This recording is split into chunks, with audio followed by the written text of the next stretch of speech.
encontrarnos y vamos a comenzar reconociendo la presencia de Dios que está entre nosotros, que nos anima y que también nos va constituyendo este pueblo suyo con un rostro concreto en nuestra iglesia particular de Concordia. Y rezamos juntos. En el nombre del Padre, del Hijo y del Espíritu Santo. Señor Jesucristo, que en comunión con el Padre y el Espíritu Santo quisiste hacernos partícipes de tu misión. Te pedimos por nuestra iglesia diocesana, para que despiertes en cada bautizado el deseo de una participación y comunión activa hacia la edificación de tu reino en cada una de las comunidades. María Inmaculada de la Concordia, Madre de la Diócesis, intercede por nosotros y alcánzanos la gracia de una iglesia viva. Amén. Y precisamente como iglesia, y era la motivación que nos hacía encontrar en las diversas comunidades, diversas áreas y movimientos en el inicio de este camino, decíamos, queremos tirar todos para el mismo lado mediante procesos permanentes de evangelización, caminos que sean buena noticia para todos, animando el compromiso, el protagonismo y la corresponsabilidad de todos en la construcción del reino. Ser pueblo de Dios, donde vivamos plenamente la alegría de crecer y convidar juntos la presencia de Dios. Esto lo decíamos cuando juntos presentábamos nuestro plan diocesano de pastoral. Pero como decíamos en el primer día, es un camino dinámico y por eso nosotros queremos seguir madurando, reflexionando juntos acerca de nuestra realidad social, de nuestra realidad eclesial. Y por eso el lunes abordábamos este tema de las pobrezas que nos duelen y desafían. Nos acompañaba Solán Rodríguez Espínola, miembro del Observatorio Social, del Observatorio de la Deuda Social de la Universidad Católica Argentina. Y ayer queríamos abordar sobre nuestra razón de ser como iglesia, especialmente en este tiempo de nueva evangelización. Nos acompañaba Monseñor Jorge Lozano, obispo de la diócesis vecina de Gualeguaychú, en este tema, nueva evangelización, los grandes desafíos. Hoy vamos a continuar profundizando, reflexionando. Le damos la bienvenida a quienes hoy se suman a este camino de reflexión con el tema nueva evangelización y las perspectivas, que es una continuidad de lo que fuimos reflexionando y que nos fue compartiendo con el señor Jorge ayer. Así que bienvenido nuevamente y vamos a hacer un pequeño recorrido de lo reflexionado ayer y vamos a continuar en la reflexión. Muchas gracias, buenas noches. Para los que tengan el material lo tienen, ¿verdad? Sí. Entonces, ayer habíamos llegado hasta... Sí. ¿Tenía otra fotocopia? ¿Hace falta otra fotocopia? Abajo, atrás. Abajo, atrás.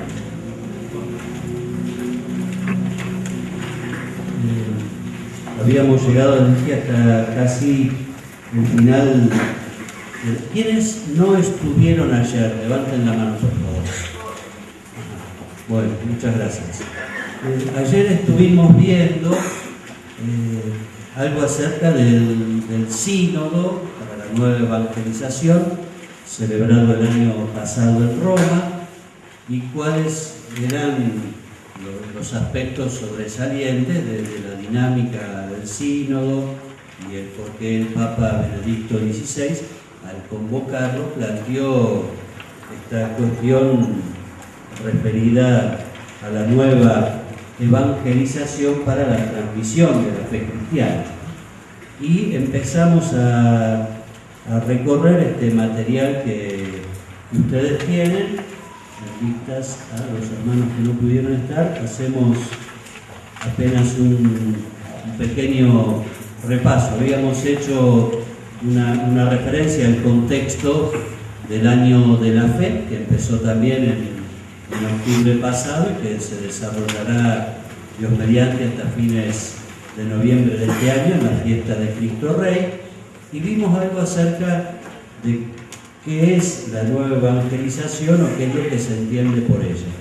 Y fuimos resaltando del material que entregamos algunos aspectos, algunos referidos al encuentro con Jesucristo como elemento fundamental de nuestra fe, una evangelización que el Papa Juan Pablo II en nuestro continente, en el año 83, nos había dicho que fuera nueva en su ardor, en sus métodos, en sus expresiones, que se dirigía fundamentalmente a quienes están lejos de la Iglesia, esto es, a aquellos que, habiendo recibido el primer anuncio, habiendo sido bautizados en la Iglesia Católica, tal vez habiendo hecho catequesis y algunos más de los sacramentos, hoy no están integrados en la vida de la comunidad cristiana, porque la nueva evangelización se dirige fundamentalmente a ellos. Y hoy con los sacerdotes charlábamos de una explicación que en torno a esto había hecho el Papa Juan Pablo II en una encíclica acerca de la actividad misionera de la Iglesia, llamada Redemptoris Missio. En esa encíclica del año 94, ¿verdad? ¿Sí? ¿94? ¿Por ahí? ¿Sí? Por ahí, 94, él había dicho que la actividad misionera de la Iglesia tiene como 3 niveles. Uno, el que es la misión ad gentes, o sea, el primer anuncio, venir a aquellas tierras donde el Evangelio todavía no ha sido predicado y Jesucristo todavía no es conocido. Un segundo nivel, o una segunda dimensión de esta tarea misionera de la Iglesia es la atención pastoral ordinaria que tenemos en nuestras comunidades, cómo nos ayudamos nosotros a crecer en la fe, a crecer en la oración, a la catequesis, y un tercer nivel que es el de la nueva evangelización para aquellas situaciones en las cuales tanto iglesias de antigua tradición como iglesias más nuevas se han alejado mucho de la práctica de la fe. Entonces, en este plano ubicaba el Papa Juan Pablo II esta actividad relativa a la nueva evangelización. Después vamos a reflexionar un poquito sobre quienes se han alejado.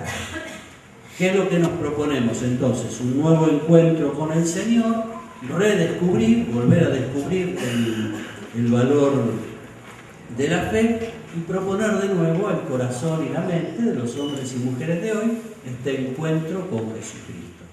Y hacíamos insistencia en esto, en la mente y el corazón. Esto se repite a lo largo de los documentos estos que estamos trabajando prácticamente unas 8 o 10 veces, mente y corazón, como para aclarar que la evangelización no es solo cuestión de palabra, que el otro escuche algo que yo tengo que decirle, sino que la predicación lo que busca suscitar es la adhesión vital a Jesucristo, adherir a Él, que eso es lo que a nosotros nos interesa, y decíamos por desborde de gratitud y alegría, mencionando un pasaje del documento de Aparecida, ¿no? No es una tarea tercerizada que le podamos encargar a otro para hacer, aunque no crea, sino que es una tarea que nosotros como discípulos misioneros de Jesucristo estamos llamados a realizar. Evocamos también, diciendo discípulos misioneros, una enseñanza del Papa Benedicto XVI en el discurso inaugural de esta Asamblea de Aparecida del 2007, que tenemos este documento conclusivo. Él allí había dicho que discipulado y misión son como las dos caras de una misma medalla. No podemos ser discípulos y ser misioneros y viceversa. Los dos elementos forman parte de nuestra vocación. Y lo que buscamos es proponer la belleza de la novedad perenne del encuentro con Cristo. Lo que decimos también en este documento de Aparecida es: conocer a Jesucristo es lo mejor que nos ha pasado en la vida. Y esto es lo que nosotros queremos compartir y comunicar con alegría. No estamos compartiendo, comunicando una verdad más o algo más que acontece, como si fuera la temperatura, el frío que hace, o a qué hora sale el sol, o cuántos puñados de sal hay que poner el agua para hervir los fideos, sino que estamos hablando de una verdad que tiene que ver con nuestra vocación eterna. Y es que en esto se nos va la vida, es parte del sentido que tiene nuestra vida en cuanto a la misión. Por eso el Papa Pablo VI lo expresaba, y luego lo retomaron los otros pontífices, diciendo: la Iglesia existe para evangelizar. Esa es su razón de ser. La Iglesia existe para evangelizar. Y San Pablo lo decía de su propia experiencia: ay de mí si no evangelizo. Y esto que decía San Pablo no lo decía él por ser Pablo y ser de Tarso, sino por ser apóstol de Jesucristo, como lo somos también nosotros. Así que también nosotros podríamos decir: ay de mí si no evangelizo. Ay de mí si no evangelizo. La vez pasada escuchaba en Radio María una charla que daba un obispo de Honduras, el cardenal Óscar Andrés Rodríguez Maradiaga, que nombró el Papa Francisco. Vieron que el Papa Francisco nombró un grupo, creo que de 8 cardenales de distintos lugares del mundo para que le ayuden en la revisión de la vida de la Iglesia, ¿no? Y bueno, este obispo es el que está coordinando, el Papa nombró como coordinador. Y él, en esta charla que les decía que daba en Radio María, él se imaginaba esto, ¿no? Decía: cuando a cualquier persona le ponen, ¿cómo se llama? Para escuchar el latido del corazón, el estetoscopio, ¿no? Cualquier persona se escucha, ¿no? Y él decía que si se lo ponía en San Pablo se escuchaba: ay de mí si no evangelizo, ay de mí si no evangelizo, ¿no? Como algo que tenía bien metido adentro del corazón, ¿no? Y ojalá que si nos ponen a nosotros el estetoscopio nos escuchen lo mismo, ¿no? Que tengamos esa pasión por el anuncio del Evangelio. Y de eso se trata la evangelización y la nueva evangelización, el redescubrir nosotros esta belleza de la novedad perenne del encuentro con Jesucristo. Que también podamos decir: conocer a Jesucristo es de verdad lo mejor que me pasó en la vida. Y ojalá que esto lo podamos también comunicar como experiencia a quienes están en nuestras comunidades, en la catequesis de iniciación, o los jóvenes, o los adultos, o en cada celebración, ¿no? Que podamos compartir esta belleza. Habíamos visto algo acerca de los marginados, que lo vamos a volver a tratar en un ratito, y recogiendo esta expresión respecto del año de la fe, el multiplicar los pozos en nuestras comunidades, ¿no? Esta imagen que nos presenta el documento final del Sínodo de los Obispos, el mensaje final, perdón, como para poder mirar cuál es misión, ofrecer oasis en los desiertos de la vida de nuestros hermanos. Y habíamos dejado ahí, y retomamos entonces. En estas hojas que ustedes tienen hay párrafos de dos documentos. Uno es que son elaborados por el Sínodo de los Obispos de octubre pasado.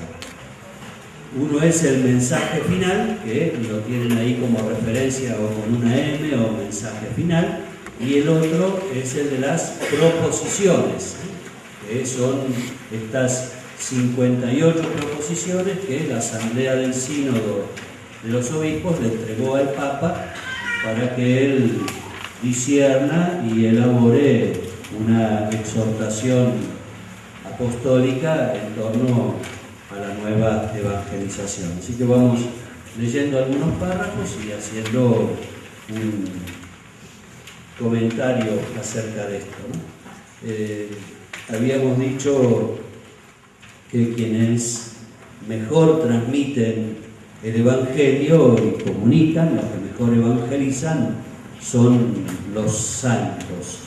Anoche, después que terminamos, nos quedamos conversando con algunos y hacíamos referencia a esto, ¿no? Porque veíamos, bueno, ¿y cómo se hace para evangelizar? Bueno, lo primero que tenemos que hacer es renovar nuestra opción por la santidad, un camino decidido hacia el seguimiento del Señor, aún con nuestras limitaciones, con nuestras miserias y pecados, pero tener una opción decidida por la santidad. Y así como yo les había dicho de comunidades cristianas o hermanos nuestros en la fe que en algunos lugares del mundo viven su fe de manera clandestina y no pueden predicarlo públicamente, sin embargo otros, sin predicar con los labios acerca de Jesucristo, lo han hecho con su vida.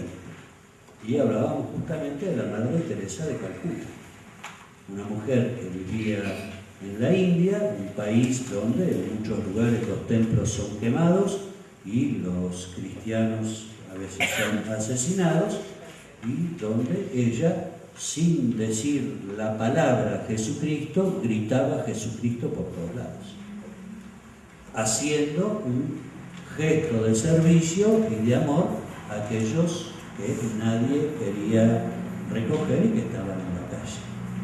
La Madre Teresa de Calcuta y las Hermanas de la Caridad no terminaron con todos los leprosos y con todos los que duermen en la calle, y sigue habiendo pobres y los seguirá viendo en Calcuta como en tantos otros lugares del mundo, pero nadie deja de reconocer el misterio de amor que hay en el servicio de estas mujeres cristianas y que lo hacen justamente entregando la vida en servicio a los demás, ¿no? Una santidad de vida que se nota, que se percibe, como también la hay en tantas comunidades nuestras.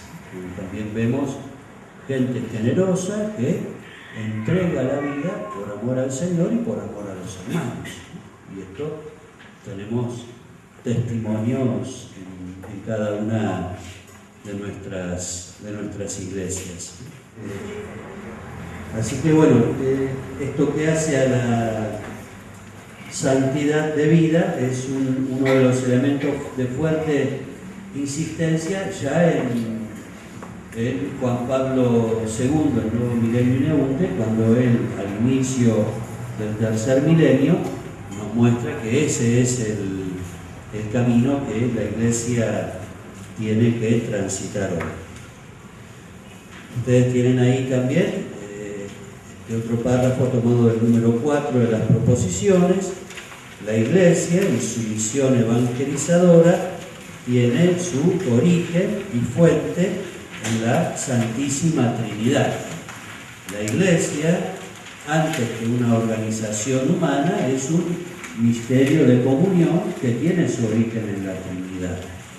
Si nos preguntamos por qué estamos nosotros en esta noche aquí, amén de las respuestas que podamos dar, me invitaron, me interesa, tengo ganas, me pareció bueno venir, la verdad que no sabía que vine o lo que fuere, uno tiene que decir que el que estemos hoy aquí es que Dios nos llamó desde toda la eternidad para ser sus hijos en Jesucristo, lo dice San Pablo.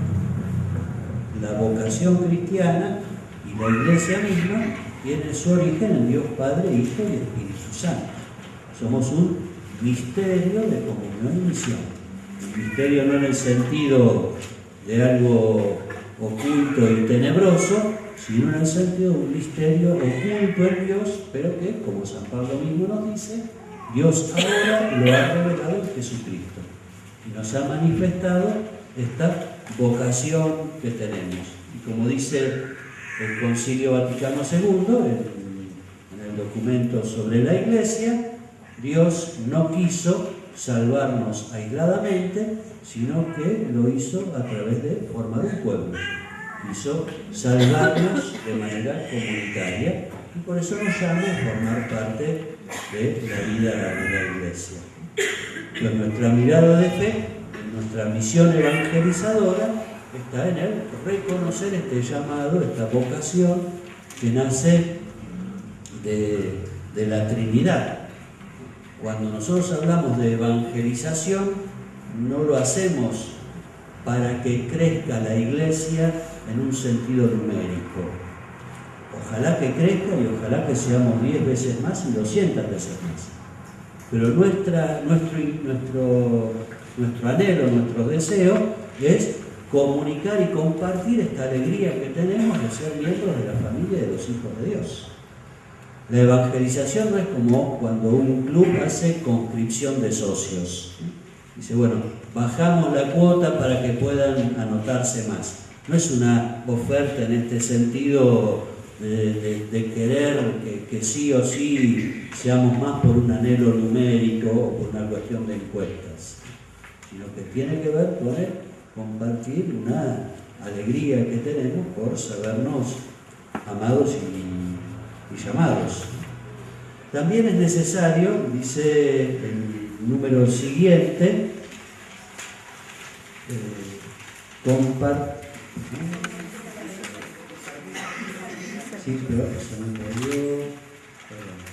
Perfecto. Discernir, también es necesario discernir los signos de los tiempos en el mundo que afecta el ministerio de la Iglesia y en las diversas iglesias particulares en sus territorios propios. Disculpen mi dicción, pero disculpen también la traducción, que no es de lo mejor. Yo les decía, estos textos fueron trabajados como idioma original en latín e inglés. Entonces la traducción, como no es una traducción oficial, no está del todo pulida y más bien es desprolija, no está del todo pulida. En cuanto a los signos de los tiempos, ¿qué es lo importante? Saber mirar y saber escuchar. Saber mirar y saber escuchar. Mirar para encontrar la presencia de Dios y escuchar para ver a qué cosas Él nos está llamando con esto que observamos. Cuando hablamos de los pobres, cuando hablamos de la misión, insisto en esto, no estamos hablando de números, sino de personas. Y estamos contemplando o mirando una realidad que es parte de la historia de la salvación. No hay ninguna, desde que Dios envió a su Hijo Jesucristo y se encarnó en la historia, no hay ninguna realidad humana que nos sea indiferente a la fe. Y por eso es que hablamos de este discernimiento de los signos de los tiempos. En el fondo es discernir el paso de Dios en medio de nosotros. Dice el siguiente párrafo, además, llama a la Iglesia a alcanzar a aquellos que están lejos de Dios y de la comunidad cristiana para invitarlos a escuchar una vez más la palabra de Dios, para encontrar al Señor Jesús de una manera nueva y profunda. Es a través de los signos de los tiempos percibimos este llamado que Dios nos hace, ¿no?, para poder ofrecer e invitar una vez más a nuestros hermanos. Sigue el párrafo siguiente diciéndonos que la nueva evangelización exige una atención particular a la inculturación de la fe, que puede transmitir el Evangelio en su capacidad de valorar lo que hay de positivo en todas las culturas, al mismo tiempo purificarla de elementos que son contrarios a la plena realización de la persona de acuerdo al designio de Dios revelado en Cristo. Algunos comentarios sobre esto. El Evangelio es palabra de Dios, es buena noticia de Dios, que resuena por primera vez con Jesús en Nazaret. Pero no es una palabra para resonar solo en Nazaret o solo en Galilea. Es una buena noticia de Dios para ser proclamada en todas las lenguas y para que resuene en todas las culturas. Y para que quienes alabemos al Padre lo hagamos en distintas lenguas, de distintas culturas, en diversas edades, con distintos tonos de piel, con distintos modos de expresarnos. Es buena noticia para la humanidad toda. Por eso hablamos de inculturar el Evangelio, lograr que el Evangelio se haga carne en toda cultura. ¿Queda claro esto? ¿Sí? O sea que no es una buena noticia solo para el pueblo venido del judaísmo y no para los paganos, también para los paganos. No es solo para los paganos de Roma, también para los paganos de Grecia, también para los paganos de todo el mundo. Es buena noticia para todo el mundo. Y esta buena noticia para todo el mundo debe hacerse carne en cada cultura.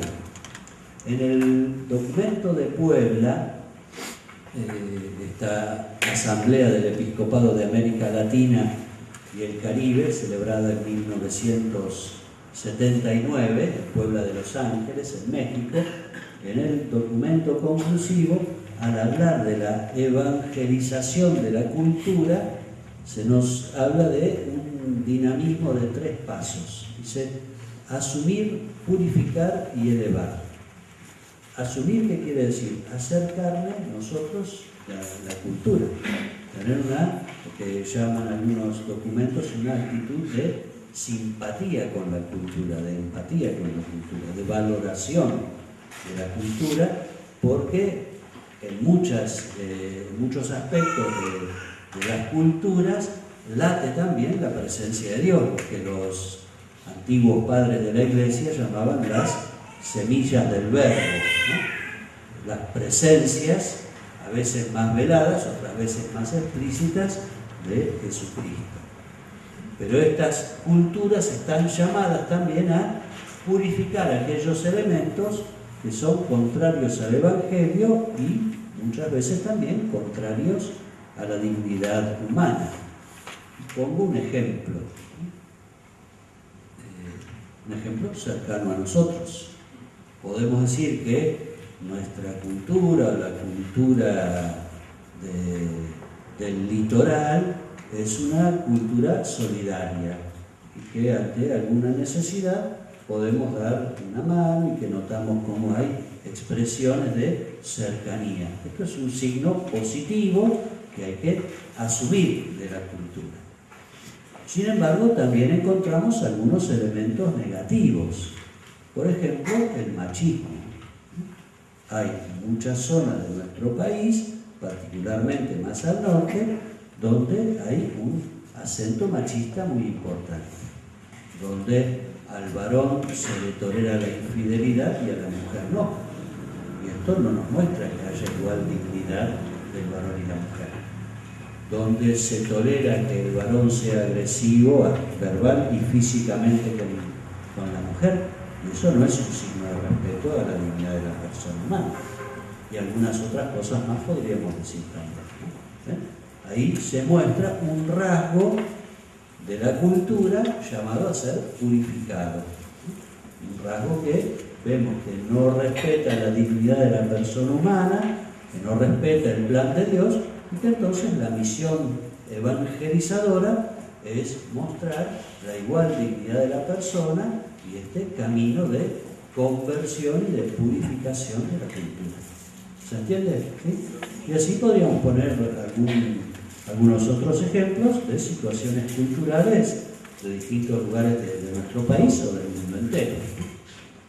Entonces, cuando hablamos de purificación de la cultura, nos estamos refiriendo a esto, ¿no? Detectar estos elementos presentes en las culturas que no son adecuados a la dignidad de la persona humana. Pasamos ahora al otro punto que hace la conversión pastoral.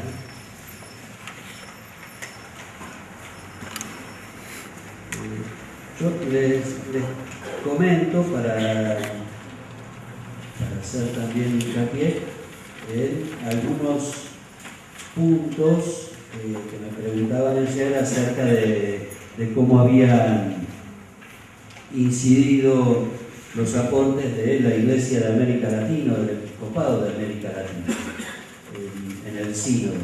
Particularmente, yo podría decir que hay 4 temas que particularmente han sido insistencia de los obispos de América Latina. Algunos los vamos a ver hoy, otros los verán ustedes después cuando quieran.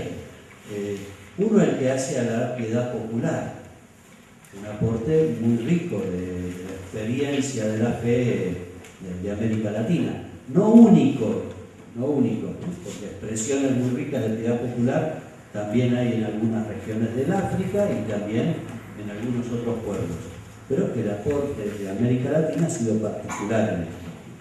Un segundo elemento, el que tiene que ver con la opción preferencial por los pobres. Algo que, si bien tuvo su origen en América Latina y el Papa Juan Pablo II lo propuso para toda la Iglesia en buena parte de su magisterio, y veremos algo también del Papa Benedicto XVI en torno a esto, sin embargo, la insistencia y el modo del planteo es también original de América Latina. El tema que vamos a ver ahora, el de la conversión pastoral, también es una expresión acuñada en nuestro continente.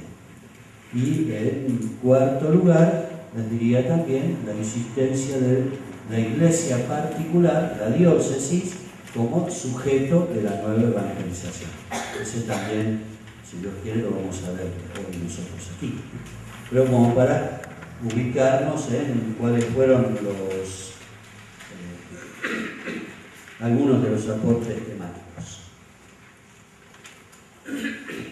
Conversión pastoral. Habitualmente el término, la palabra conversión, de manera clásica, siempre se utilizó en el ámbito de la espiritualidad. Y cuando nosotros llegamos al tiempo de Cuaresma o el tiempo de Adviento, decimos que estamos en un tiempo de una llamada particular a la conversión, a cambiar el corazón, y a lo largo de los siglos esta palabra, conversión, se utilizó para esto, un llamado a la santidad a cada uno de nosotros y revisar nuestra vida de acuerdo al Evangelio, de acuerdo a la enseñanza del Señor. Desde hace unos cuantos años, tal vez 3 décadas o un poquito menos, se empezó a hablar también de la necesidad de la conversión de todos nosotros juntos como sujeto eclesial, de reforma o renovación de la vida de la Iglesia o renovación de la práctica pastoral, y a partir de ir hablando de la renovación de la Iglesia, renovación de la práctica pastoral, se empezó a utilizar también el término conversión aplicado a la vida pastoral. Conversión, entonces, no solo como actitud del corazón, sino también como actitud de cada comunidad y de cada comunidad, no solo cada comunidad parroquial, cada comunidad religiosa, cada movimiento, sino de la iglesia toda. Como que la iglesia necesita también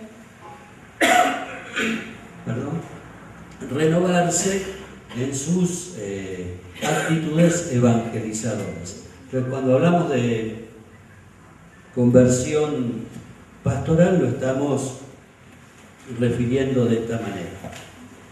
¿Podés leer el parrafito de Silvia?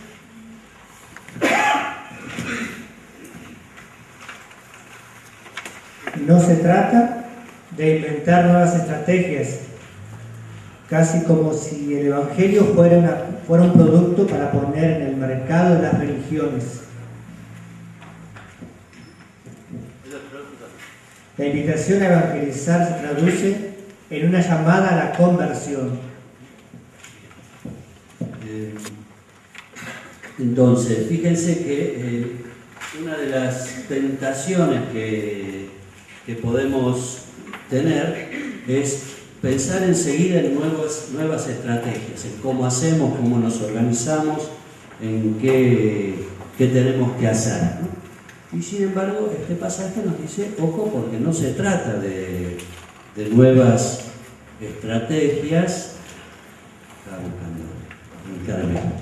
de nuevas estrategias para poner al Evangelio como si fuera una especie de cuestión de mercado. ¿Cómo hacemos para que la gente busque más el Evangelio y no otras cosas en un sentido de marketing, ¿no? La nueva evangelización no es un problema de marketing pastoral, sino que tiene que ver con algo que nos llame la atención y que nos llama a la conversión a nosotros. En el siguiente párrafo, lo leemos y después les hago un comentario. Hemos de reconocer con humildad que la miseria, las debilidades de los discípulos de Jesús, especialmente de sus ministros, hacen mella en la credibilidad de la misión. Sabemos que hemos de reconocer humildemente nuestra debilidad ante las heridas de la historia y no dejamos de reconocer nuestros pecados personales. Muy bien, muchas gracias.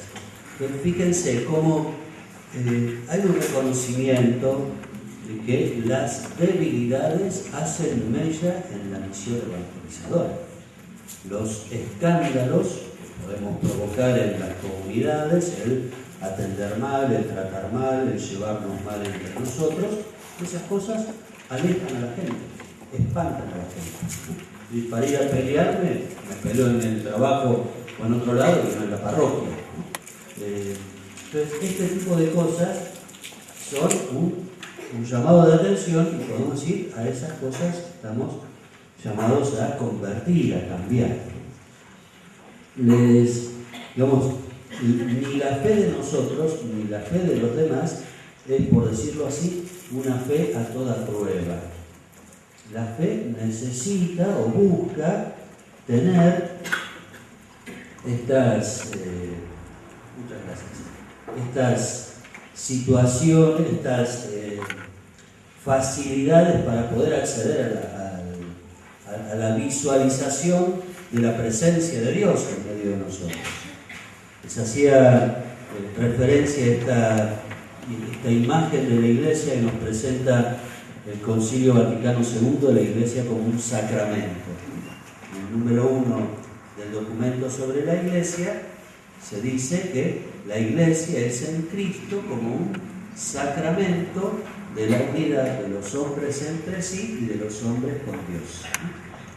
¿Cuál es la definición clásica que tenemos de sacramento? ¿Qué es un sacramento? Signo sensible y eficaz de la gracia instituido por Jesucristo. Es la definición que damos. Signo sensible quiere decir que se ve, y eficaz quiere decir que produce, provoca, ¿no? Si decimos que la Iglesia es en Cristo como un sacramento de la unidad, significa que esa unidad se tiene que ver, ¿no? Se tiene que ver la unidad. ¿Y qué unidad nos dice el concilio? La unidad de los hombres entre sí y de los hombres con Dios. Quienes nos ven rezar, quienes nos ven celebrar, quienes nos ven organizar las fiestas patronales, quienes nos ven saludándonos en el atrio de la parroquia, quienes nos ven celebrar un bautismo, quienes ven una asamblea pastoral, quienes nos ven a nosotros reunidos en esta noche, si queremos ser fieles a nuestra identidad, tenemos que transparentar eso, que entre nosotros hay comunión, hay unión, y que a su vez tenemos unión con el Padre, con Dios. Que nuestra unión no es una unión de buenos vecinos o una unidad de gente que es parte de un mismo club de fútbol o de seguidores de un mismo grupo musical, sino que nuestra comunión es una comunión que, respetando las diversidades, vemos elementos que nos unen en orden a una misma misión, y que en esto hay una dimensión trascendente, que no es simplemente algo que queda en el ámbito de la cordialidad y del buen trato, ¿no? Esperemos que lo haya, ¿no? Pero que tiene que ver con esta sacramentalidad de la Iglesia. Y la pertenencia, la participación dentro de la vida de la comunidad tiene que ver con estos gestos y actitudes, ¿no? Que nos ayuden a una vida fraterna. Por eso el Señor pidió en la oración en el Huerto de los Olivos, según nos relata el capítulo 17 del Evangelio de San Juan: Padre, que sean uno para que el mundo crea. Eso le pidió al Padre, que nosotros seamos uno para que el mundo crea. O sea que la comunión es también un signo de credibilidad. Y podemos decir al revés: la falta de comunión es una dificultad para la credibilidad, es un impedimento, ¿no? El siguiente número dice: la nueva evangelización requiere una conversión personal y comunitaria. Los nuevos métodos de evangelización y la renovación de las estructuras pastorales para poder pasar de una estrategia pastoral de mantenimiento a una postura pastoral que sea verdaderamente misionera. Entonces, fíjense cómo aquí se da todavía una explicitación también concreta, ¿no? De lo que hablamos son de nuestras estructuras pastorales. Y no lo voy a buscar ahora porque no nos da el tiempo, pero en el documento de Aparecida se habla también de tener que dejar las estructuras caducas que ya no sirven para la evangelización. En este número hay una clara incidencia, una influencia de este espíritu de Aparecida, ¿no? En torno a qué es, claro, sí. Porque, digamos, esta propuesta de conversión pastoral fue una propuesta elaborada por obispos de América Latina. Entonces, tanto en el lenguaje, en el modo de presentarlo, está presente la reflexión y la tradición de nuestras comunidades, ¿no? Entonces, insistiría en esto, ¿no? En esta dimensión comunitaria que tiene la conversión pastoral.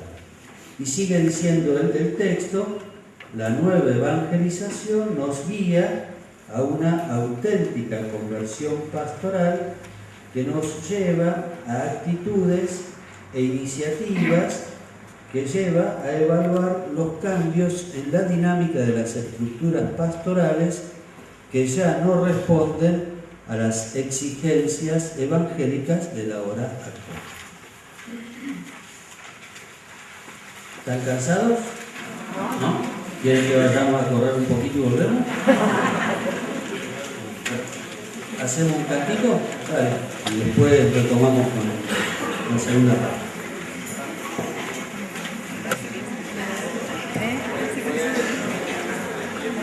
Hasta aquí recién alguna pregunta, algo que quieran que comente un poco más, o alguna cosa que haya quedado medio oscura o que necesite ampliar.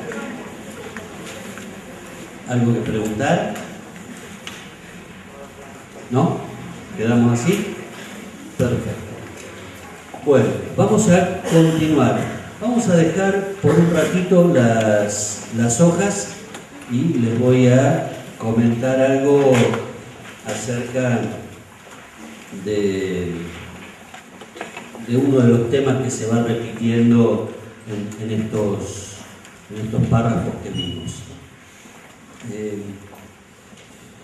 Yo nací en la ciudad de Buenos Aires y me crié allí, fui sacerdote allí durante todos mis años y después fui obispo auxiliar de Buenos Aires del 2000 al 2006. En marzo del 2006 me trasladaron a la diócesis de Gualeguaychú. Yo tengo varios amigos, con algunos de ellos nos veíamos con frecuencia. Ahora que estoy en Gualeguaychú nos vemos bastante menos, pero yo trato de verlos porque bueno, nos queremos mucho y nos hace mucho bien encontrarnos. Hace poco más de un año, uno de los matrimonios con los cuales nos encontramos con frecuencia se fueron por razones de trabajo a vivir a Bogotá. Así que ellos se fueron más lejos todavía. Pero hablando el otro día con ellos por Skype, hablábamos de esta distancia, que ahora nos vemos menos, qué sé yo, y en un momento yo les recordé que cuando yo me vine para Gualeguaychú, ellos me habían reprochado que yo me iba lejos, ¿no? Y yo decía, bueno, ahora ustedes se fueron más lejos, ¿no? Y me decían, pero la distancia que hay de Bogotá a Gualeguaychú, pasando por Buenos Aires, es la misma que hay de Gualeguaychú a Bogotá, pasando por Buenos Aires, ¿no? Entonces, en ese sentido, no es que la lejanía tiene que ver con la culpa de uno, sino que es una distancia que hay entre nosotros. Cuando en los textos que estamos trabajando se habla de los alejados, los que están lejos, es una categoría, una palabra que nos hace referencia a una distancia geográfica medible, pero que la aplicamos para una realidad que no es geográfica. Poniendo otro ejemplo, cuando el Papa Francisco nos dice hay que ir a las periferias, nos habla de las periferias geográficas, pero él nos dice también las periferias antropológicas, que son a veces distancias que se generan y que no tienen tanto que ver con la cantidad de cuadras de distancia que hay entre el lugar de vivienda de una familia y la capilla o la parroquia, sino que hacen referencia a otro tipo de distancias. Entonces, yo les voy a comentar ahora 4 grupos posibles, seguramente habrá más, o 4 formas en que podemos entender esta distancia o lejanía, ¿no? ¿Se entiende esto que les dije hasta acá? ¿Sí? Bueno, entonces yo para esto voy a necesitar de 4 voluntarios que no se hagan problema, no van a tener que decir, ni hablar, ni contar nada, ¿eh? Así que un voluntario, por favor. Muy bien, ponete de pie. Decinos tu nombre. Daniel. Bueno, imaginemos a Daniel, ¿no? Que lo conocemos y lo tenemos acá. Y vamos a imaginar en Daniel una situación posible. Daniel fue bautizado en la Iglesia Católica. Hizo catequesis, estuvo participando en la vida de la comunidad, pero de pronto dije eso, que no había que hablar. Pero Daniel se aburre en misa. Y hasta le resulta pesada su propia predicación.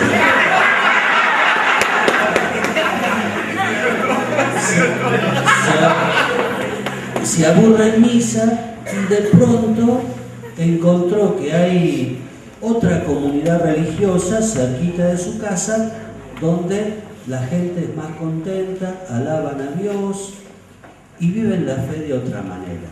Él sigue creyendo en la Virgen y que Dios es Padre, Hijo y Espíritu Santo, pero vive su fe en otra comunidad.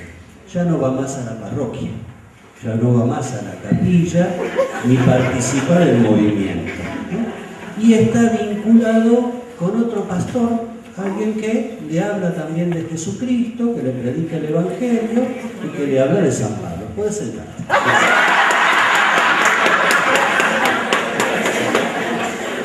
Y entonces, ¿no? Ahí tenemos un caso, ¿no? Alguien que se aleja de la práctica de la fe en la Iglesia Católica, pero no pierde la fe, o no pierde convicciones religiosas.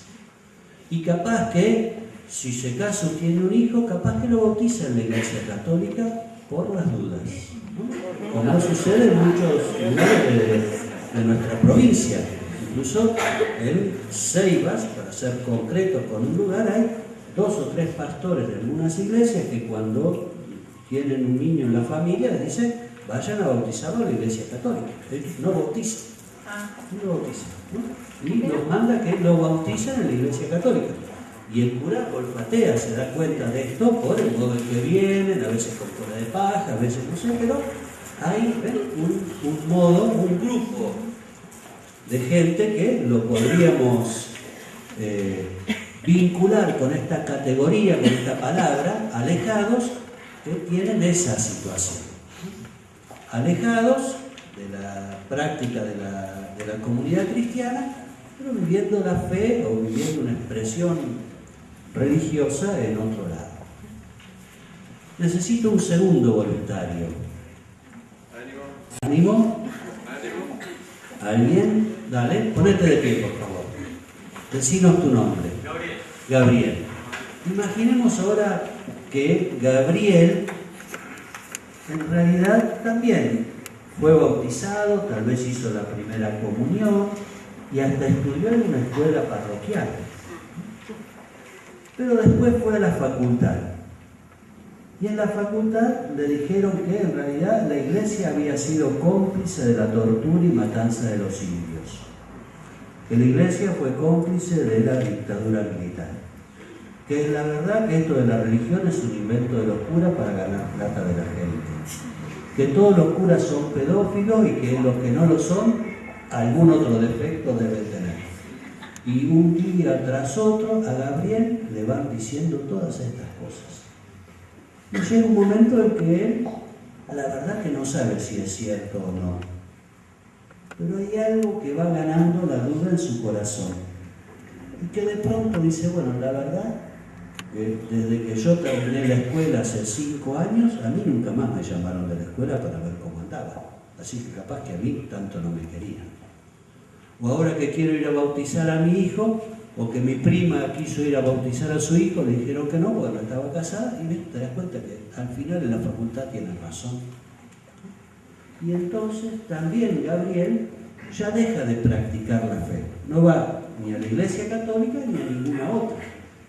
Y a esto le sumamos lo que hoy se llama el secularismo, esta especie de pérdida del sentido religioso de la vida. Gabriel también está alejado, pero es distinto a la lejanía que tiene él. Una lejanía que tiene más que ver con una especie de indiferencia religiosa que fue creciendo con el correr de los años. Dejó de estar en la escuela católica, dejó de ir a la parroquia dejó de escuchar el Evangelio, dejó de rezar, dejó de confesarse, dejó, y chao. Y ahí quedó, dejó, no más. ¿No? Y no encuentra motivos para volver, porque en realidad él piensa que está bien así. Él trabaja, él trata de hacer el bien, le queda esta idea de que es bueno no mentir, es bueno no robar, y si él ya sabe que no hay que mentir y no robar, ¿para qué va a la iglesia? Entonces, ahí tenemos a Gabriel, otro que fue bautizado en la Iglesia Católica y que hoy lo vemos como que está alejado. ¿Gabriel tiene la culpa de haberse alejado? ¿Qué sé yo? Capaz que sí, capaz que no. ¿La escuela parroquial tiene la culpa? No lo sé, capaz que no. No se trata de buscar culpas. Estamos más bien viendo en qué situación está Gabriel respecto de la fe. Y con estas cosas que vamos viendo, nos tienen que hacer pensar. Ahora después se los digo. Gracias, Gabriel. Sentate. En tercer lugar, alguien más que quiera levantarse. Muy bien. ¿Cómo es tu nombre? Ahí vamos. Élida.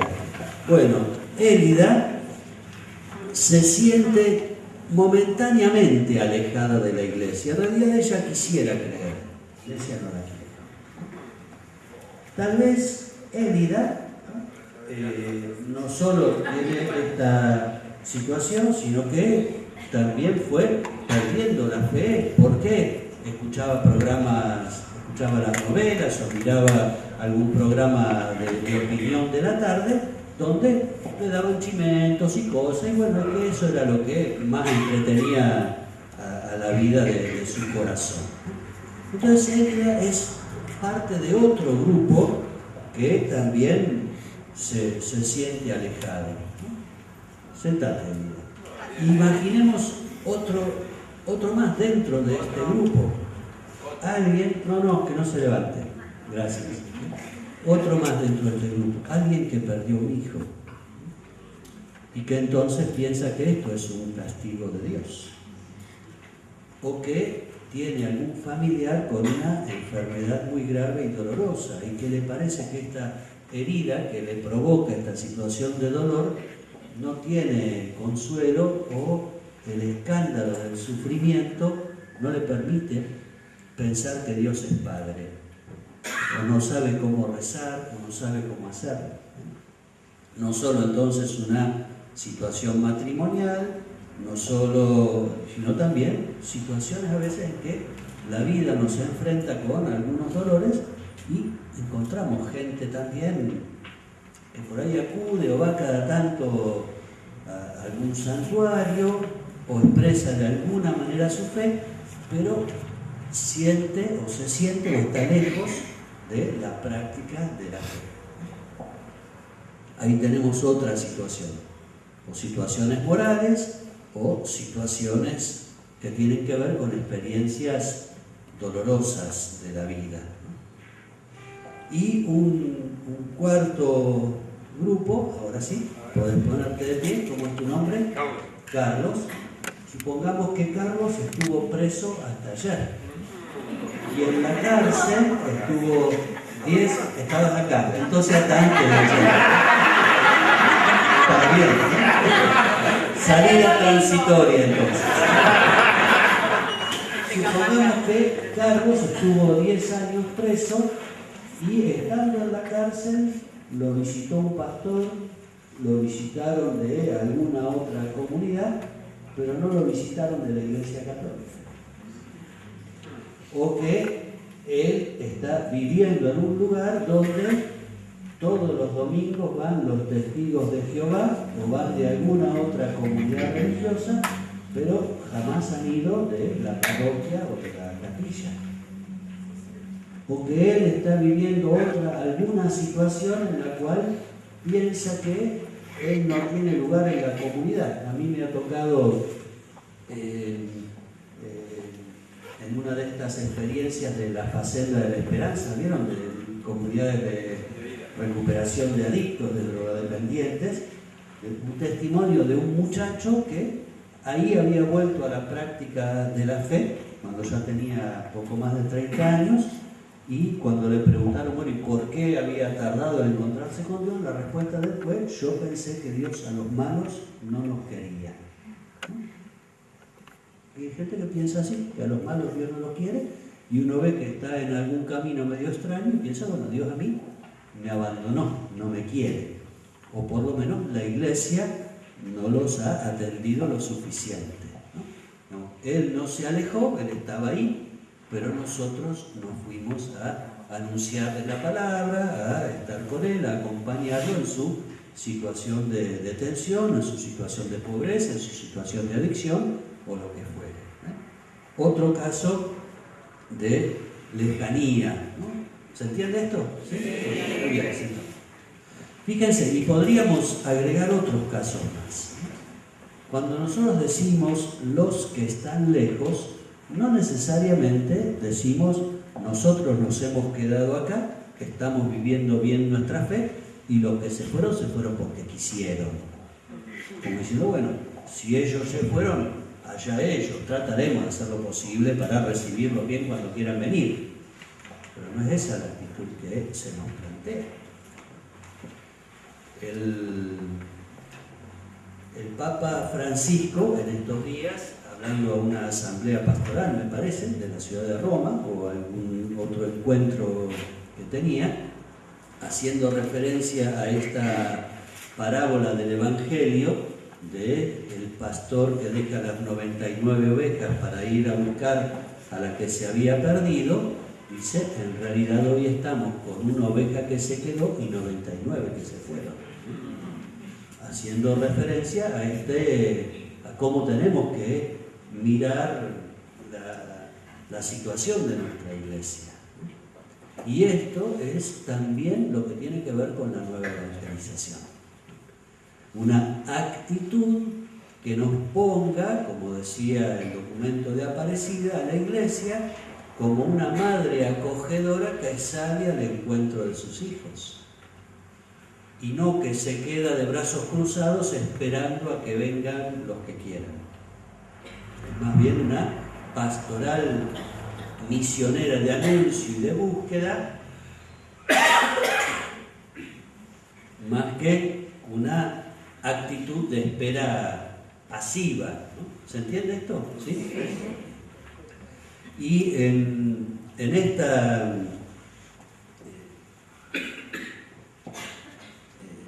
actitud tenemos, bueno, por un lado, parte de esto lo leíamos recién en la proposición número 22, que leíamos hace un ratito, ya lo voy a mostrar,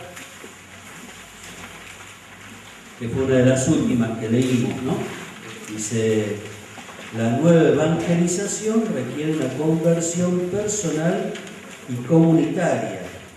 Los nuevos métodos de evangelización y la renovación de las estructuras pastorales para poder pasar de una estrategia pastoral de mantenimiento a una actitud pastoral que es verdaderamente misionera.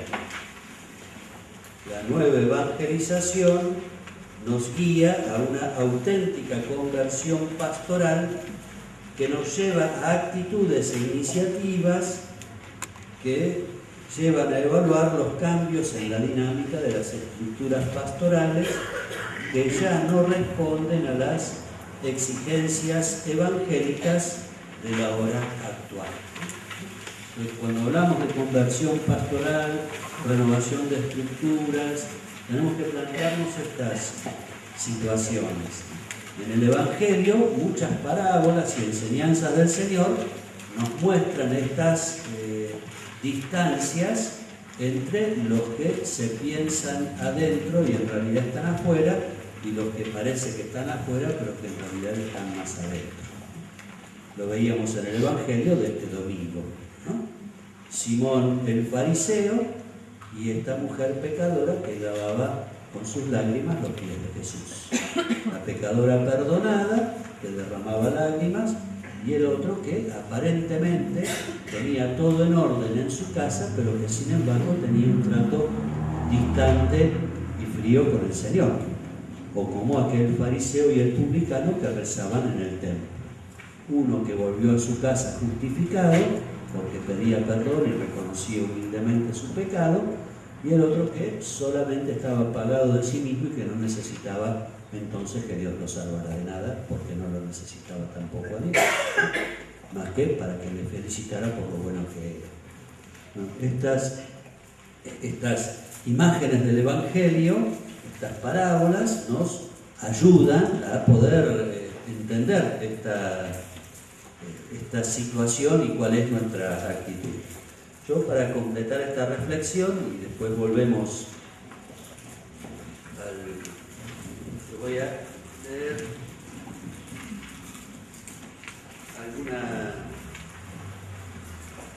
alguna frase de algunos papas. De Juan 23, fíjense lo que él decía: si la iglesia no va al mundo, el mundo no irá a la iglesia.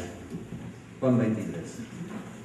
De Pablo VI: la iglesia debe ir hacia el diálogo con el mundo en el que le toca vivir. La iglesia se hace palabra, la iglesia se hace mensaje, la iglesia se hace coloquio. Y de el Papa Juan Pablo II: el hombre es el camino de la iglesia, porque todo hombre, sin excepción alguna, ha sido redimido por Cristo. El hombre es el camino de la iglesia, porque todo hombre, sin excepción alguna, ha sido redimido por Cristo. Estos 4 hermanos nuestros que representaban esos grupos distintos son redimidos por Cristo.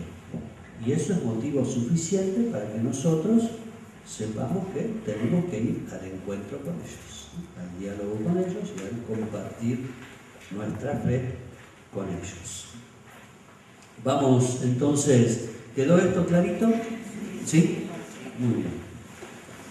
Vamos ahora al punto respecto de la nueva evangelización, la promoción humana y la opción por los pobres.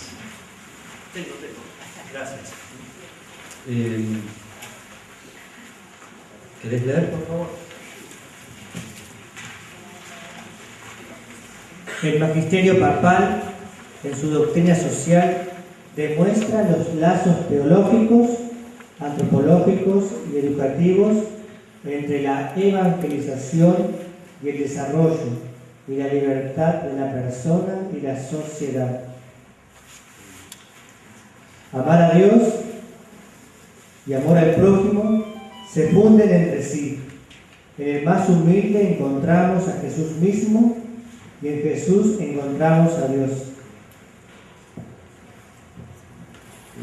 La primera parte de esta frase es casi una cita textual de Evangelii Nuntiandi, un documento elaborado, hermoso documento elaborado por Pablo VI acerca de la evangelización.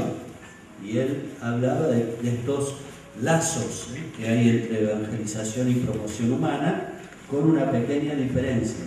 Él decía lazos de orden teológico, antropológico y evangélicos, y se le puso educativos en lugar de evangélicos, y como para mostrarnos esta unidad que hay, ¿no? Ahora vamos a ver un poquito más en cuanto a lo que implica como paso concreto en la atención de los pobres.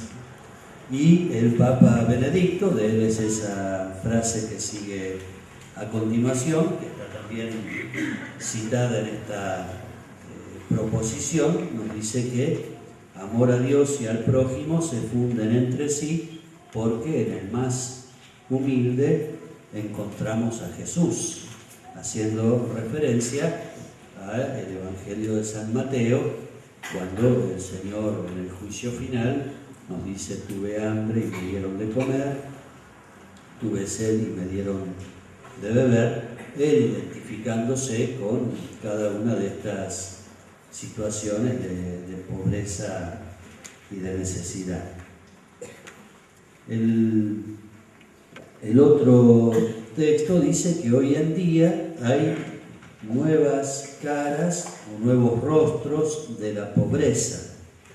Los hambrientos, los sin techo, los enfermos y los abandonados, los drogadictos, los migrantes y los refugiados, los marginados políticos y, ahí falta una palabra, desplazados ambientales de los pueblos indígenas.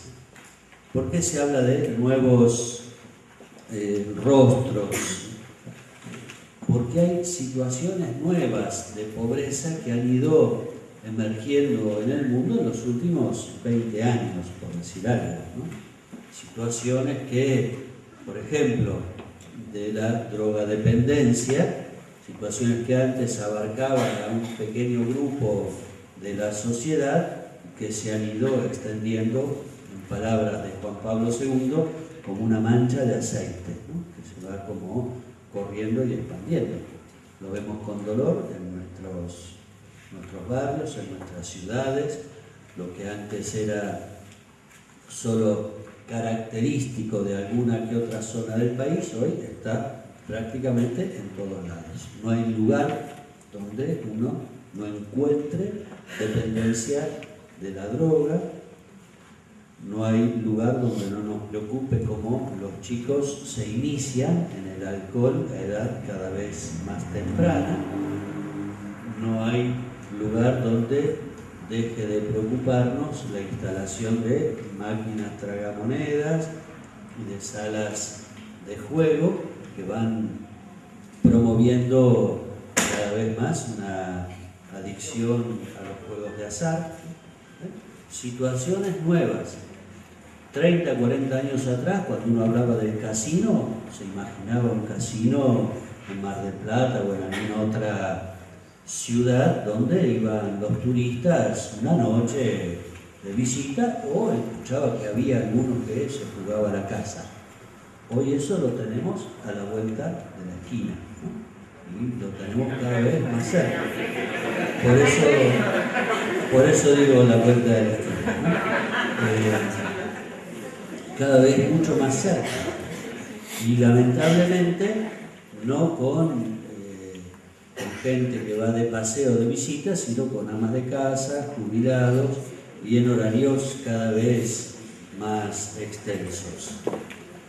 Estas son situaciones de nueva pobreza, son los desplazados ambientales. Hay muchos lugares del mundo donde por motivo del cambio climático hay poblaciones que han tenido que emigrar.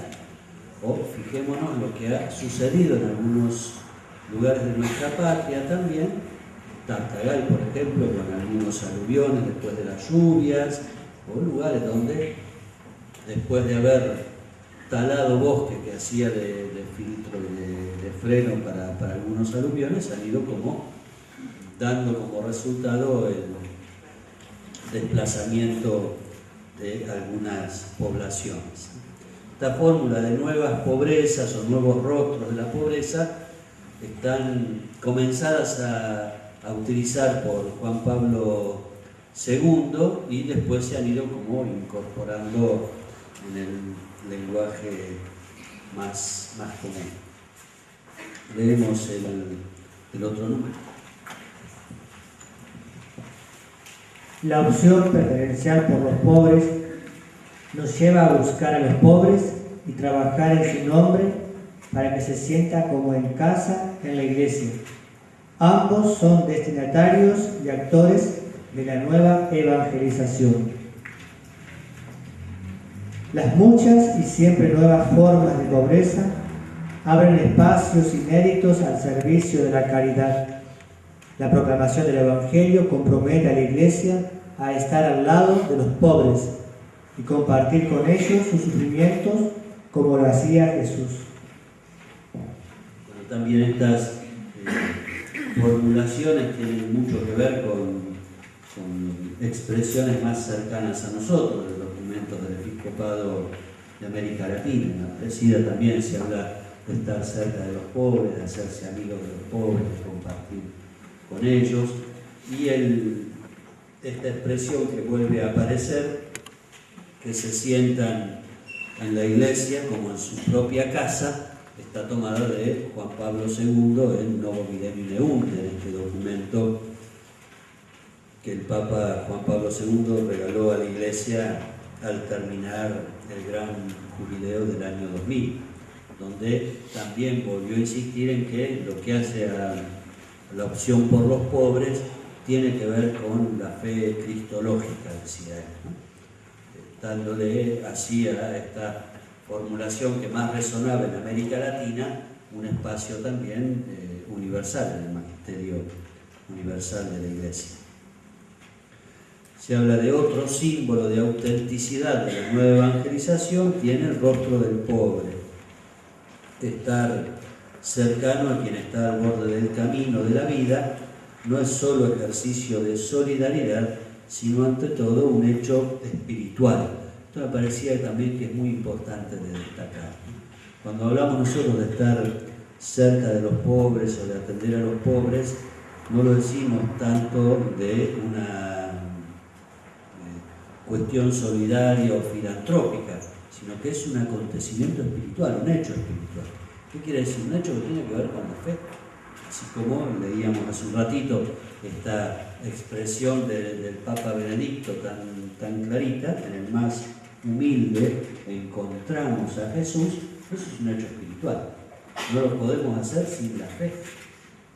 Y si decimos que tenemos fe y que no vemos a Jesús en el hermano más humilde, capaz que tengamos que dudar de que tengamos de verdad fe, ¿no? La fe tiene que ver con descubrir a Dios en la propia vida, y la misma fe que me hace descubrirme a mí como hijo de Dios, me hace descubrir al otro como hermano. Y es la misma fe.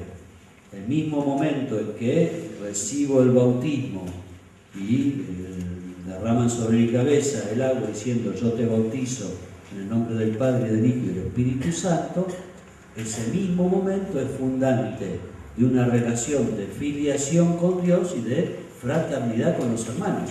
No es un bautismo distinto, no es una etapa distinta de la vida, es el mismo acontecimiento, ¿no? Por eso decimos que ver a Jesús en los demás es un hecho espiritual, es un hecho de fe, es algo que tiene que ver con nuestra misma fe. Si decimos Padre nuestro, es que estamos diciendo hermanos. Porque en el rostro del pobre, sigue diciendo el texto, resplandece el mismo rostro de Cristo. Todo aquello que han hecho por uno de estos mis hermanos más pequeños, a mí me lo hicieron. Mateo 25.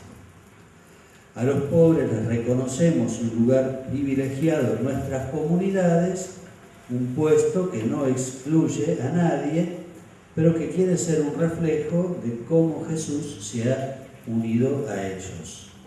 La presencia de los pobres en nuestras comunidades es misteriosamente potente.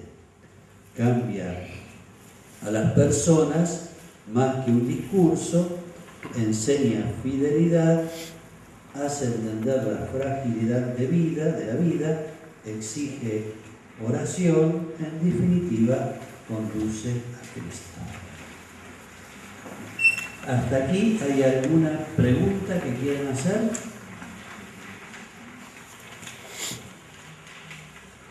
¿Va bien así?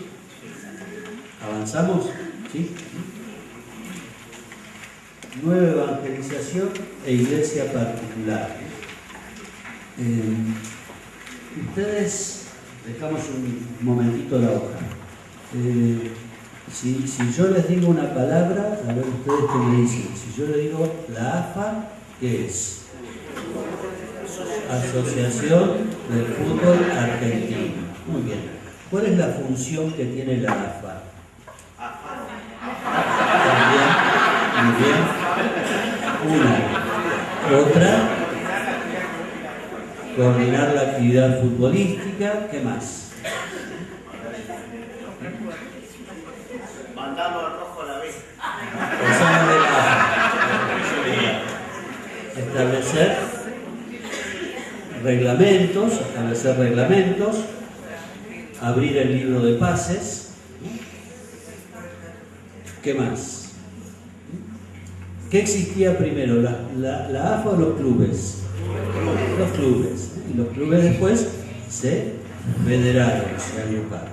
Bueno, a veces yo escucho cosas que me hacen pensar que algunos entienden la iglesia como si fuera la AFA.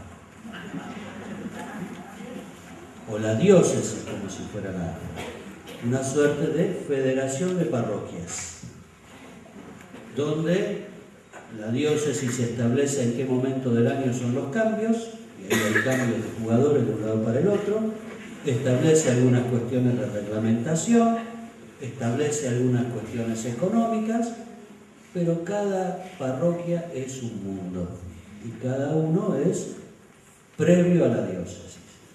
Bueno, no es así. La iglesia, misterio de comunión y misión, no es la AFA, ¿no? La diócesis es en la cual resplandece el misterio de la iglesia fundada por Jesucristo.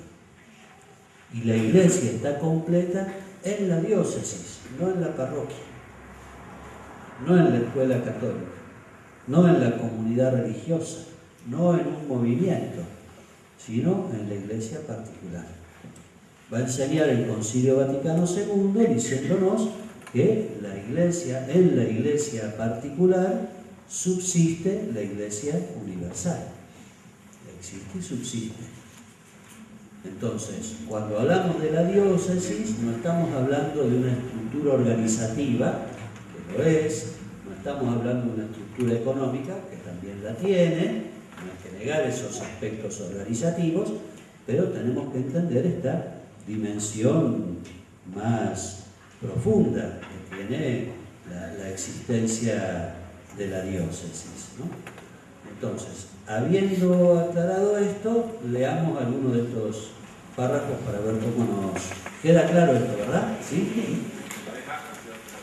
Entonces el obispo no es Rondón. No es Rondón, así es. Dice, la iglesia particular, encabezada por el obispo, que es ayudado por los sacerdotes y diáconos, con la colaboración de las personas consagradas y los laicos, es el sujeto de la nueva evangelización. Esto es así porque en cada lugar la iglesia particular es una expresión, es una manifestación concreta de la iglesia de Cristo y como tal inicia, coordina y lleva a cabo las acciones pastorales a través de la cual se lleva a cabo la nueva evangelización. Pero fíjense qué importante y qué clarita que es esta proposición. El sujeto de la nueva evangelización es la iglesia particular, lo cual no quiere decir que la parroquia no sea también partícipe de la nueva evangelización, no, para nada, porque la parroquia está incluida en la vida de la diócesis. Pero cuando uno habla de a quién le corresponde, cuál es el sujeto comunitario de la nueva evangelización, es la iglesia particular, es la diócesis. Y el motivo es este, porque ella es la manifestación y esta presencia de la iglesia concreta, de la iglesia de Cristo. Va a decir también, cada iglesia particular es la comunidad primaria de la misión de la iglesia. Se debe animar y dirigir una actividad renovada pastoral capaz de integrar la variedad de los carismas, los ministerios, los estados de vida y recursos. Vamos a ver esto, ¿no? Integrar la variedad de los carismas. ¿Cuáles serían los carismas? ¿Un ejemplo? Ministerio de música. Los movimientos, por ejemplo, pueden ser, los focolares es un carisma, ¿no? Algunos otros movimientos también son un carisma. ¿Qué otros carismas más hay? Ministerio de música. No, después vamos a ver algo de esto. ¿Qué otro carisma más? Lo del servicio. No, lo habían mencionado hace un ratito recién.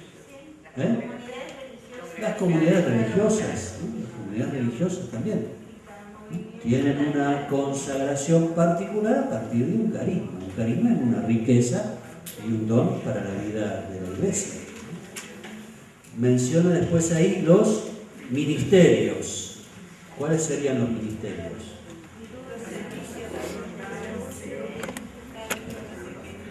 Sacerdote, bien, el diácono, los ministerios ordenados y los ministerios no ordenados también. ¿Cuáles son los ministerios no ordenados? El doctorado, la catequesis puede ser un ministerio, puede ser también los que son ministros extraordinarios de la comunión, los que llevan la comunión, y en un sentido amplio también el ministerio de música y otros servicios que tenemos en la vida de la comunidad. Y dice también estados de vida. ¿Cuáles son los estados de vida? ¿Qué más? Los matrimonios, los laicos, ¿no? Los distintos estados de vida que hay dentro de la vida. Bueno, todas estas variedades se integran dentro de la vida de la diócesis, ¿no? La iglesia es la que integra esta riqueza y variedad. Todas estas realidades, dice, deben ser coordinadas dentro de un proyecto orgánico misionero capaz de comunicar la plenitud de la vida cristiana para todos, especialmente para aquellos que se sienten lejos de la atención de la iglesia. Volvemos a esta expresión, ¿no? Dice, ¿cómo acá se dice? Los que, no se dice los que están lejos, sino los que se sienten lejos de la atención de la iglesia, como era el caso de él, ¿no? Él se sentía lejos de la atención de la iglesia, ¿no? Nunca habíamos ido a visitarlo o a saludarlo. Sigue diciendo el párrafo siguiente: el Espíritu Santo dirige la iglesia en su evangelización misionera con diversos dones jerárquicos y carismáticos. Vuelve a hacer acá referencia a esta diversidad en los dones. Y de hecho, dice, las diócesis, esta es también una cita del concilio, dice, me perdí. De hecho, las diócesis son una porción del pueblo de Dios bajo el cuidado pastoral del obispo, ayudado por su presbiterio, donde las realidades carismáticas diversas reconocen la autoridad del obispo como parte integral de su propia acción al servicio de la misión eclesial.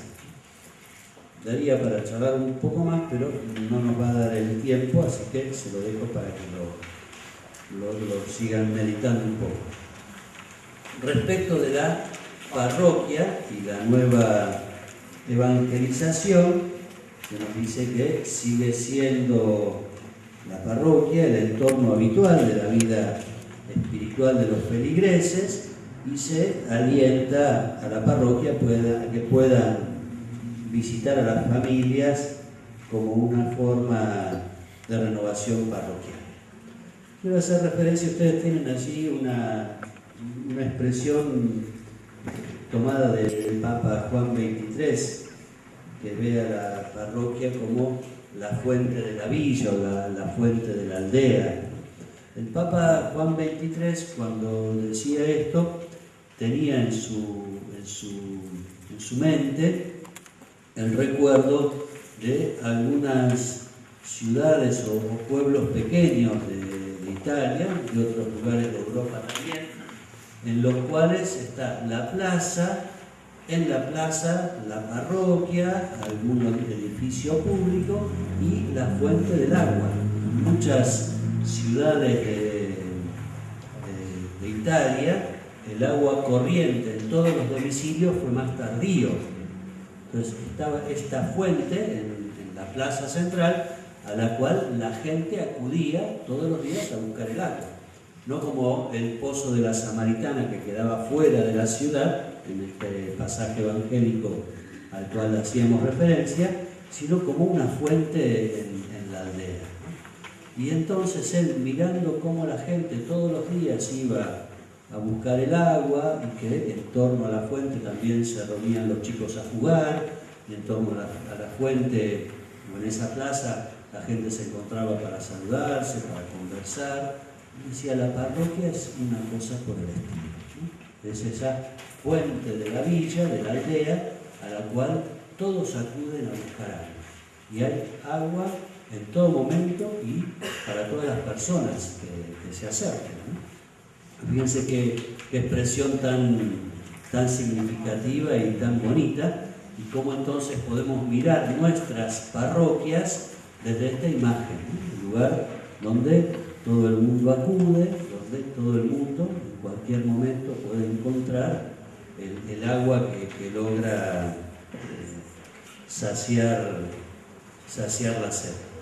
Les dejo a ustedes para que sigan leyendo después en casa algo más de esto, y a modo de conclusión, dice, aquí está nuestra fuerza y nuestra certeza, que el mal no tendrá jamás la última palabra, ni en la iglesia ni en la historia. Nos dijo Jesús, no se turbe vuestro corazón, no tengáis miedo. Es nuestro deber, por eso, vencer el miedo con la fe, el cansancio con la esperanza y la indiferencia con el amor. Nuestro mundo está lleno de contradicciones y desafíos, pero sigue siendo creación de Dios, y aunque herido por el mal, siempre es objeto de su amor y terreno suyo en el que puede ser resembrada la semilla de la palabra para que vuelva a dar fruto. Miren qué importante que es mirar de esta manera el mundo, en saber que aún cargado de contradicciones y desafíos y con cosas que nos hacen sufrir y que no nos dejan vivir en paz y con todo eso, sin embargo este mundo sigue siendo creación de Dios. Y para nuestra fe, Dios no es un creador que puso en marcha el mundo y después se alejó. Dios no es un padre abandónico. Dios nos acompaña siempre. Acuérdense lo que expresábamos con tanta convicción en torno al jubileo del año 2000. Jesucristo es el Señor de la historia. Él es el principio y el fin, el alfa y el omega. Lo repetimos en cada vigilia pascual. El mundo no está abandonado de la suerte de Dios. Es Él el que camina junto a nosotros. Y esta certeza de que el mal no tendrá la última palabra, ni en la iglesia ni en el mundo. La última palabra es la misma que la del principio, el amor.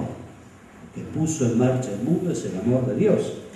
Y es el amor de Dios el que nos acompaña y el que consumará también en la Pascua definitiva y total, que todo el mundo sea presentado al Padre como una única ofrenda, que todas las cosas sean recapituladas en Cristo, como nos dice San Pablo. La misión de la Iglesia no se dirige a un territorio concreto. Miren qué expresión tan bonita esta, ¿eh? No se dirige a un territorio en concreto, sino que sale al encuentro de los pliegues más oscuros del corazón de nuestros contemporáneos para llevarlos al encuentro con Jesús, el viviente que se hace presente en nuestras comunidades. Es el agua del pozo la que hace florecer el desierto, y como en la noche, en el desierto, las estrellas se hacen más brillantes, así en el cielo de nuestro camino resplandece con vigor la luz de María, la estrella de la nueva evangelización, a quien confiados nos encomendamos.